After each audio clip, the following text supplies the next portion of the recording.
ദൈവാനുഗ്രഹം വർക്കൗട്ട് ചെയ്യണമെങ്കിൽ ഒരു ഫോർമുലയാണ്. അതെന്താണ്? Not by merit but by grace. അത് എഫെസ്യസ് 2:8 നിങ്ങളുടെ യോഗ്യത കൊണ്ടല്ല, കർത്താവിൻ്റെ കൃപ കൊണ്ടാണ്. അപ്പോൾ എപ്പോഴും നമ്മൾ ശ്രദ്ധിക്കേണ്ടത്, അപ്പോൾ പലപ്പോഴും പല കാര്യങ്ങളും നിങ്ങൾ ഇപ്പോൾ ആൻറ്റി നിങ്ങൾ 10ാം ക്ലാസ്സിലോ അല്ലെങ്കിൽ കോളേജിലോ പഠിക്കുന്നു.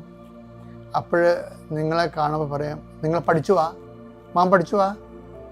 അമ്മയും പറയും, അങ്കിൾ കൊണ്ടുപോകുകയെ, മാം പഠിച്ചു വാ, ആൻറ്റി കൊണ്ടുപോകുകയെ എന്ന് നിങ്ങൾ പറയുമ്പോൾ നിങ്ങൾ ഓർക്കുക ഈ അങ്കിളും ആൻറ്റിയും അറിയാതെ അതർ ഗോഡാവും.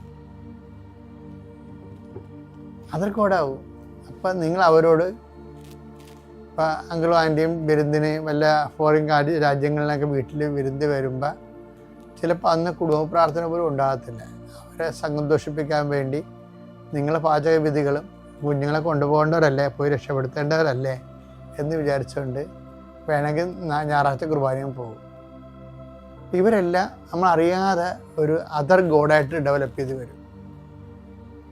പക്ഷേ കുഞ്ഞുങ്ങളെ ജോലിക്ക് പോകേണ്ട സമയമാകുമ്പോൾ ഒന്നെങ്കിൽ അങ്കിള് കല്യാണം കഴിച്ച് കാണും, ആൻറ്റി കല്യാണം കഴിച്ച് കാണും.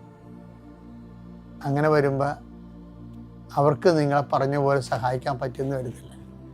പല ആൾക്കാരിങ്ങനെ വെള്ളത്തിൽ കിടന്ന് നീന്തണേണ്ട കാര്യം ദൈവത്തെ മാറ്റി നിർത്തിക്കൊണ്ട് മനുഷ്യന്മാരിൽ അഭയം പ്രാപിച്ചത് കൊണ്ടാണ്.